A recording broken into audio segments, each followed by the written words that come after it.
ദൈവ തിരുനാമത്തിന് നന്ദിയോടെ സ്തോത്രം ചെയ്യുന്നു. കർത്താവിൻ്റെ സന്നിധിയിലായിരിക്കുന്ന എല്ലാ പ്രിയപ്പെട്ടവരെയും യേശുക്രിസ്തുവിൻ്റെ നാമത്തിൽ വിനീതമായി വന്ദനം പറയുന്നു.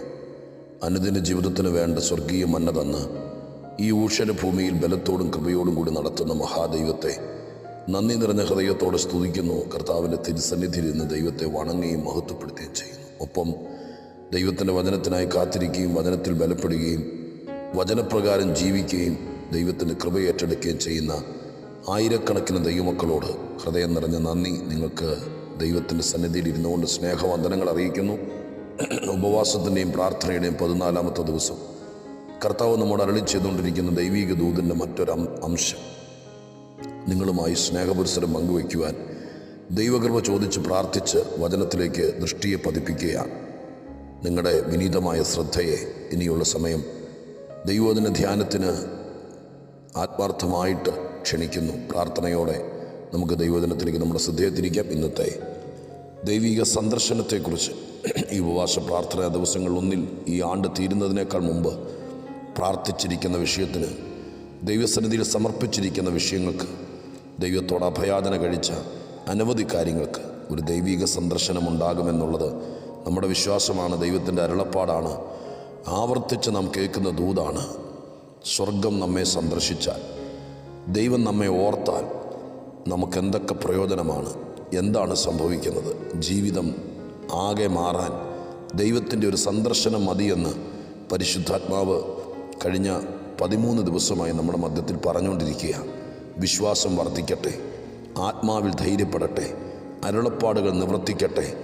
ഇത് നമ്മുടെ ജീവിതത്തിൽ ഈ ആണ്ട് കഴിയുന്നതിനേക്കാൾ മുമ്പ് സംഭവിക്കുമെന്ന് അടിയുറച്ച് വിശ്വസിക്കട്ടെ. അങ്ങനെയെങ്കിൽ നമ്മളിലും നമ്മുടെ ജീവിതത്തിലും നമ്മുടെ പ്രാർത്ഥനാ വിഷയങ്ങളിലും ദൈവിക സന്ദർശനത്തിൻ്റെ അകംപൊരുൾ ആത്മാവിൽ തെളിയിപ്പാൻ കരുത്തുള്ള ദൈവം നമ്മുടെ മധ്യത്തിൽ പ്രവർത്തിക്കുമെന്നുള്ള വിശ്വാസത്തോടെ ഉൽപ്പത്തി പുസ്തകത്തിൻ്റെ 21-ാം അധ്യായം 1-2 വാക്യങ്ങൾ നിങ്ങളുടെ ശ്രദ്ധയ്ക്ക് വേണ്ടി ഞാൻ വായിക്കുകയാണ്. ഉൽപ്പത്തി പുസ്തകം 21-ാം അധ്യായത്തിൻ്റെ 1-2 വാക്യങ്ങൾ ഞാൻ വിനീതമായി വായിക്കുന്നത് ശ്രദ്ധിക്കുക.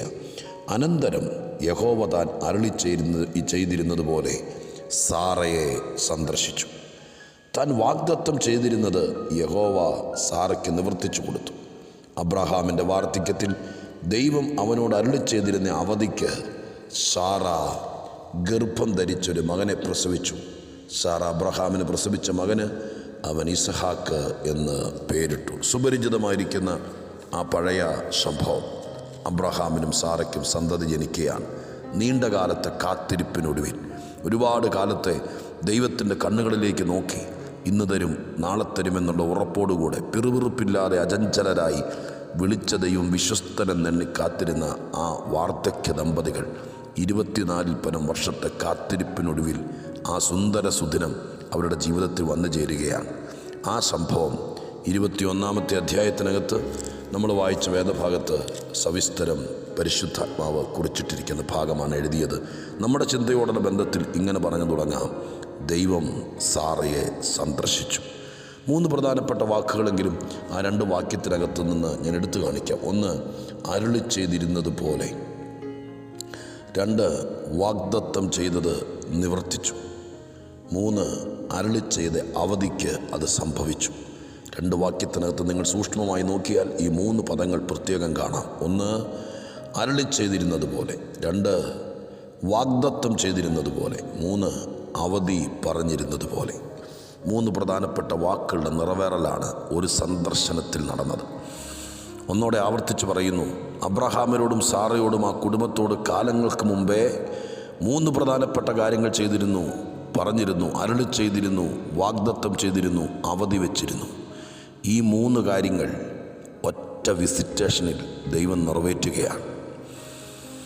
എന്തുകൊണ്ടാണ് ഇസഹാക്ക് ജനിക്കാൻ ഇത്രയും താമസിച്ചത്? ഇത്രയും കാലം അവരെ നടത്തിയത് എന്തിനാണ്? ഇത്രയും കാലം കാത്തിരുത്തിയത് എന്തിനാണെന്നൊക്കെ ഉള്ളത് തൃപ്തികരമായ മറുപടി ദൈവത്തിന് തിരുവെഴുത്തിലൂടെ തന്നെ പറയാൻ കഴിയും. അത് സൂക്ഷ്മമായി അരിച്ച് പെറുക്കിയെടുത്ത് ഒരു സന്ദേശമാക്കിയാൽ അതിൻ്റെ കാര്യകാരണങ്ങൾ നമുക്ക് മനസ്സിലാക്കാൻ പറ്റും. പക്ഷേ അതൊക്കെ വിട്. നമുക്ക് വൃക്ഷം നമ്മൾ മുമ്പോട്ട് ചിന്തിക്കുന്നു. ദൈവത്തിൻ്റെ സന്ദർശനത്തിൽ എത്ര പഴകിയ വാഗ്ദത്വം നടക്കും, എത്ര കാത്തിരുന്ന വിഷയത്തിലും ദൈവിക സന്ദർശനത്താൽ കാര്യം നടക്കും. അതുകൊണ്ട് ദൈവത്തിൻ്റെ പരിശുദ്ധാത്മാവ് ഒരുപക്ഷെ ഈ അടുത്ത കാലത്ത് ദൈവത്തെക്കുറിച്ച് അടുത്തറിഞ്ഞ് ദൈവവചനത്തെ അടുത്ത് കേട്ട് ആരൊക്കെയോ എനിക്ക് മെസ്സേജ് അയച്ചു. ഞാൻ ഇന്ന പശ്ചാത്തലത്തിലായിരുന്നു, എനിക്കിത്രയും ആഴമുള്ള വചനങ്ങളൊന്നും അറിയില്ലായിരുന്നു, ഇങ്ങനെ വചനത്തിലുണ്ടെന്ന് അറിയില്ലായിരുന്നു, വചനത്തിന് ഇത്ര പൊരുളുണ്ടെന്ന് അറിയില്ലായിരുന്നു, ഇത്ര ശക്തമായ ദൂത് വചനത്തിനകത്ത് അടങ്ങിയിട്ടുണ്ടെന്ന് അറിയില്ലായിരുന്നു, ഇത്ര ശക്തമായി വചനത്തിലൂടെ ദൈവം സംസാരിക്കുമെന്നറിയില്ലായിരുന്നു. എങ്ങനെയൊക്കെ പറഞ്ഞ ആളുകളുണ്ട്, തുടക്കക്കാർ.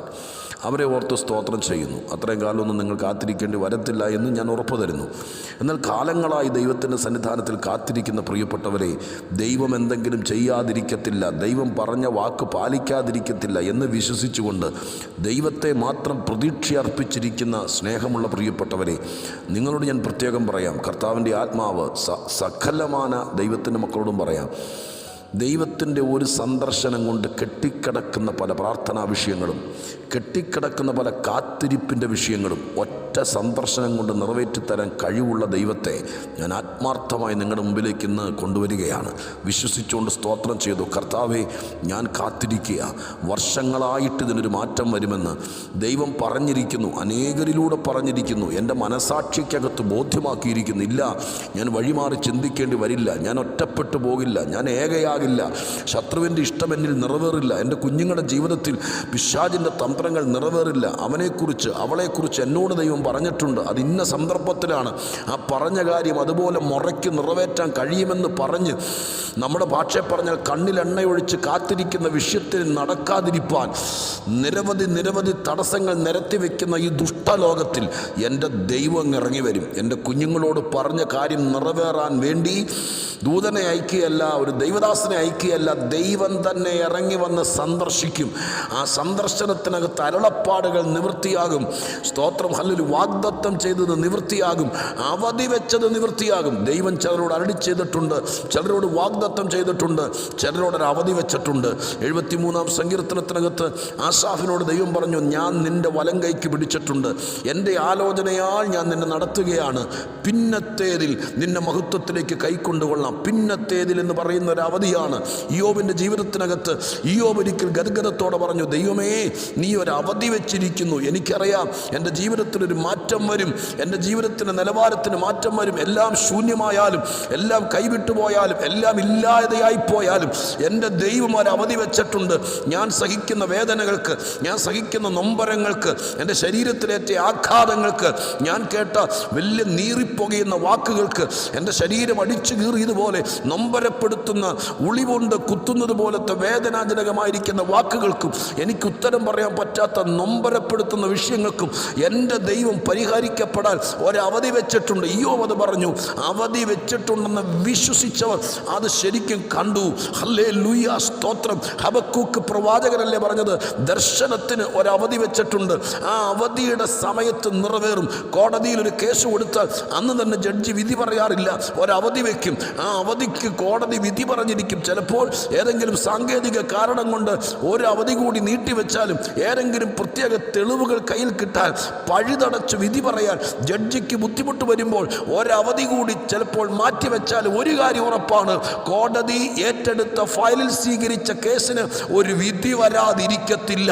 പരിശുദ്ധാത്മാവ് ഇന്ന് പകൽക്കാലം ചിലരോട് പറയുന്നു, നാട്ടിലെ കോടതിക്കും ജഡ്ജിക്കും നിയമത്തിനും അത്ര പ്രതിബദ്ധത ഒരു പൗരനോടുണ്ടെങ്കിൽ സ്വർഗത്തിലെ ദൈവത്തിൻ്റെ പക്കൽ പരമേൽപ്പിക്കപ്പെട്ട വിഷയത്തിന് അവധി വെച്ചിട്ടുണ്ട്.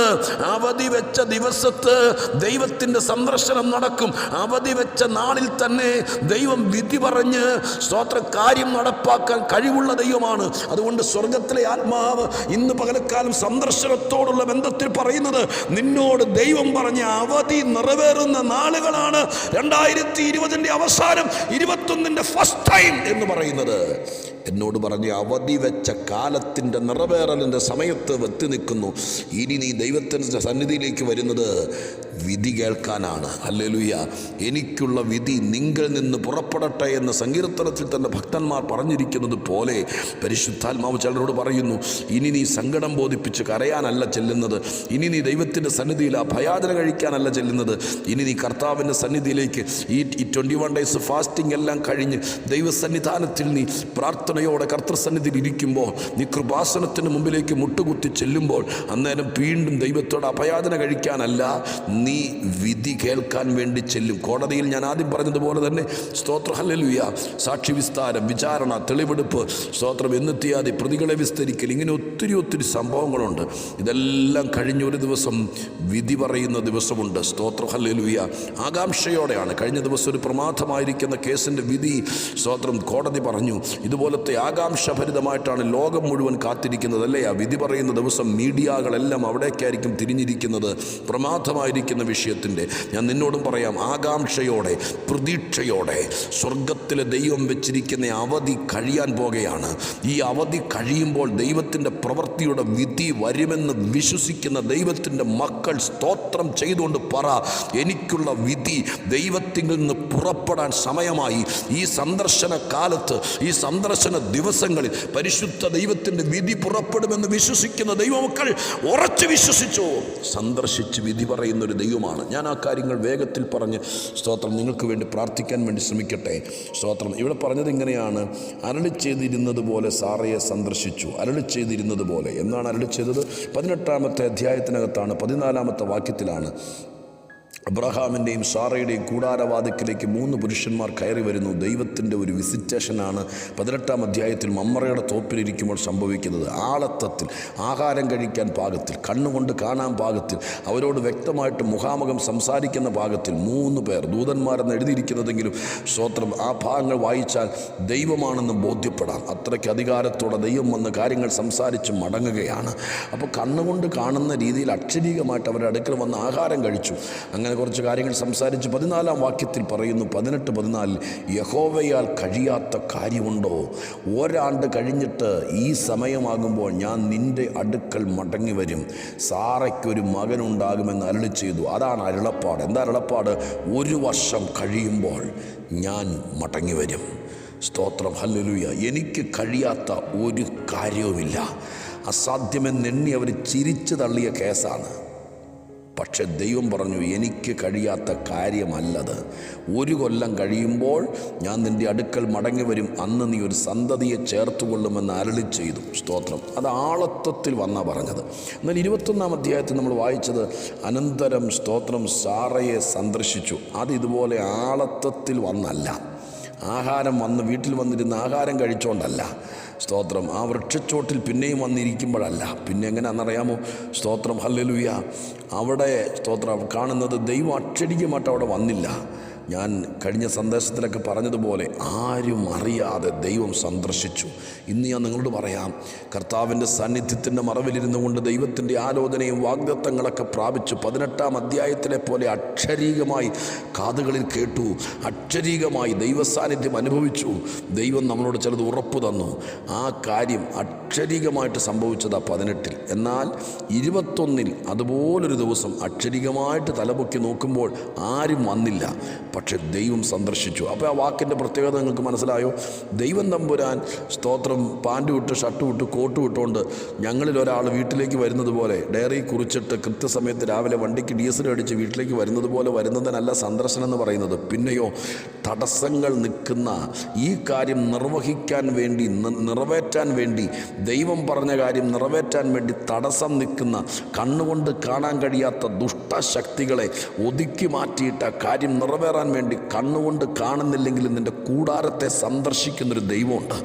പ്രാർത്ഥിച്ചോ, മടുക്കരുത്. ഒറ്റയ്ക്കിരുന്ന് സ്തോത്രം ചെയ്തു, ഉപവസിച്ചല്ലോ എന്നോർത്തുകൊണ്ട് പാമടക്കി വെക്കരുത്. ഈ ദിവസങ്ങളിൽ നീ ഇരുന്ന് പ്രാർത്ഥിക്കുമ്പോൾ നിന്നെ ഒന്ന് സന്ദർശിക്കും. നിൻ്റെ അടുത്ത വിസിറ്റേഷൻ്റെ സമയമായി ദൈവം നിന്നെ സന്ദർശിക്കും. അങ്ങനെ സന്ദർശിക്കുന്ന സമയത്ത് സ്തോത്രം ഹല്ലേലൂയ, കർത്താവിൻ്റെ സന്ദർശനം നടക്കുന്ന സമയത്ത് അരുളി ചെയ്തത് നിറവേറ്റപ്പെടും, വാഗ്ദത്തം ചെയ്തത് നിവർത്തിയാകും, അവധി വെച്ചത് സംഭവിക്കും. സ്തോത്രം ഹല്ലേലൂയ. ഞാൻ വിശ്വാസത്തോടെ പറയുന്നു, ഈ ദിവസങ്ങളിൽ 3 കാര്യങ്ങൾ ഈ വാക്യത്തിൽ കാണുന്നത് നിറവേറട്ടെ. ഒരവധി ദൈവം വെച്ചിരുന്നു. നീ അത് അറിഞ്ഞോ ഇല്ലയോ എന്നറിയില്ല. സ്തോത്രം ഹല്ലേലൂയ. എന്തൊക്കെയോ കാര്യങ്ങൾ മുമ്പിൽ കണ്ടുകൊണ്ടാണ് ദൈവം അവധി വെച്ചത്. നിൻ്റെ ഭാഗത്തൊരു കുറവുണ്ടെങ്കിൽ അത് പരിഹരിക്കും. പരിഹരിക്കാൻ, നീ കുറച്ചുകൂടെ പൂർണ്ണതയിലേക്ക്, അതിനല്ലേ അവധി വയ്ക്കുന്നത്. എന്തിനാണ് ഞാൻ ആദ്യം പറഞ്ഞതുപോലെ കോടതി ഒരു അവധി വയ്ക്കുന്നത്? എന്തിനാണ്? ഞാൻ കോടതി തന്നെ ഇന്ന് സ്തോത്ര വിധി പറയുന്ന കേസായിരിക്കാൻ അത് തന്നെ തെളിവിന് വേണ്ടി ഒന്നോടെ എടുക്കാം. എന്തിനാണ് ജഡ്ജിക്ക് അന്ന് അവധി സ്തോത്രം ഒന്നോടെ കഷ്ടപ്പെടുത്തണം, ഒരിക്കൽ കൂടി വരണമെന്ന് പറഞ്ഞുകൊണ്ടല്ല, കുറച്ചുകൂടെ കാര്യത്തിൻ്റെ തെളിവുകൾ ശേഖരിക്കാൻ വേണ്ടിയിട്ട്. സ്തോത്ര ഹല്ലേലൂയ. സർവശക്തനായ ദൈവം പറയുന്നു, നീ കുറച്ചുകൂടെ ദൈവത്തോട് അടുക്കാൻ, നീ കുറച്ചുകൂടെ വിശ്വാസത്തിൽ ഉറയ്ക്കാൻ, നീ കുറച്ചുകൂടെ കൽപ്പനകൾ അനുസരിക്കാൻ, നീ കുറച്ചുകൂടെ ദൈവത്തെ അടുത്തറിയാൻ, നീ കുറച്ചുകൂടെ പ്രാർത്ഥിക്കാൻ, നീ കുറച്ചുകൂടെ വിനയപ്പെടാൻ, നീ കുറച്ചുകൂടെ താഴാൻ, നീ കുറച്ചുകൂടെ കൃപ പ്രാപിപ്പാൻ, നീ കുറച്ചുകൂടെ കരുത്തിൽ വിശ്വാസത്തിൽ കരുത്തരാകാൻ സ്വർഗത്തിൽ ദൈവം ഒരു അവധി വെച്ചിരിക്കുകയായിരുന്നു. ഈ പ്രാർത്ഥനകൾ നടക്കുമ്പോൾ അവധി നിറവേറണമോ, വാഗ്ദത്തത്തിൻ്റെ വിഷയം നിറവേറണമോ, വാക്ക് പാലിക്കുന്നത് കാണണമോ? എന്തിനാണ് അവധി വെച്ചത് ദൈവം? സമയം പാഴാക്കാനല്ല, പിന്നെയോ നമ്മെ ഒന്ന് ശരിയാക്കി നേരെ നിർത്താൻ. കർത്താവിനോട് പറ, അപ്പാ എന്നിലൊരു കുറവുണ്ടെങ്കിൽ, എന്നിലൊരു പോരായ്മയുണ്ടെങ്കിൽ, എന്നിൽ ദൈവം കണ്ടതുപോലെ നിറവേറിയിട്ടില്ലെങ്കിൽ ഈ പ്രാർത്ഥനയിൽ അത് പൂർണ്ണതയിലേക്ക് വരട്ടെ. ഞാൻ തികഞ്ഞവനാകുമ്പോൾ എൻ്റെ ദൈവം അവധി നിറവേറ്റും. പ്രാർത്ഥിക്കാൻ പോകുക. കർത്താവേ, അനേകർക്ക് വേണ്ടി ദൈവം അവധി വെച്ചിരുന്നു.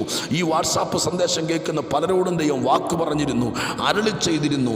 കർത്താവായ ദൈവമേ, വാഗ്ദത്തം ചെയ്തിരുന്നു, അവധി വെച്ചിരുന്നു. ഒന്നോടെ ഞാൻ ആവർത്തിച്ച് പ്രാർത്ഥിക്കുന്നപ്പോൾ എൻ്റെ അപ്പച്ചൻ ചിലരോട് അരുളി ചെയ്തിരുന്നു, ചിലരോട് വാഗ്ദത്തം ചെയ്തിരുന്നു, ചിലരോട് അവധി വെച്ചിരുന്നു. ഒരു അപ്പോയിൻമെൻറ്റ് ഡേ ദൈവം നിശ്ചയിച്ചിരുന്നു. കർത്താവിൻ്റെ കയ്യിൽ ആ കൃത്യമായ ദിവസമുണ്ട്. ദൈവമേ, ഇവരുടെ വിഷയം പരിഹരിക്കാൻ, ഇവരുടെ കണ്ണുനീര് പറ്റാൻ, ഇവരുടെ വിഷയത്തിന് പരിഹാരമാകാൻ, നിന്ന മാറാൻ, കഷ്ടം മാറാൻ, കടഭാരം മാറാൻ, ദൈവമേ സമാധാനത്തിലേക്ക് മടങ്ങി വരുവാൻ സ്വർഗസ്ഥനായ ദൈവമേ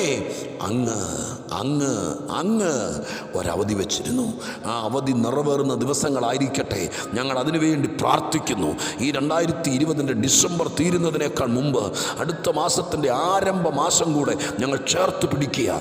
ഈ ജനുവരി മാസം, ഈ ഡിസംബർ ലാസ്റ്റ് ഡേയ്സ് ഞങ്ങളോടുള്ള അവധി തീർന്ന് കാര്യങ്ങൾ നിറവേറുന്ന നാളായി വരട്ടെ. അപ്പ സ്വർഗം അത് ചെയ്യുമെന്ന് വിശ്വസിക്കുന്ന ഞങ്ങളുടെ മക്കളെ അനുഗ്രഹിക്കുന്നു. സാറയെ സന്ദർശിച്ച് അവധി വെച്ചത് നിവർത്തിച്ച ദൈവമേ, അരുളി ചെയ്തിരുന്നത് നിവർത്തിച്ച ദൈവമേ, വാഗ്ദത്തം ചെയ്തിരുന്നത് നിവർത്തിച്ച ദൈവമേ, ഇത് മൂന്നും അങ്ങയുടെ മക്കളുടെ മേൽ നിറവേറട്ടെ. കർത്താവ് ചെയ്യുമെന്ന് വിശ്വസിച്ചുകൊണ്ട് പ്രാർത്ഥിക്കുന്നു. കേൾക്കണമേ സ്വർഗീയ പിതാവാം ദൈവമേ. ആമേൻ.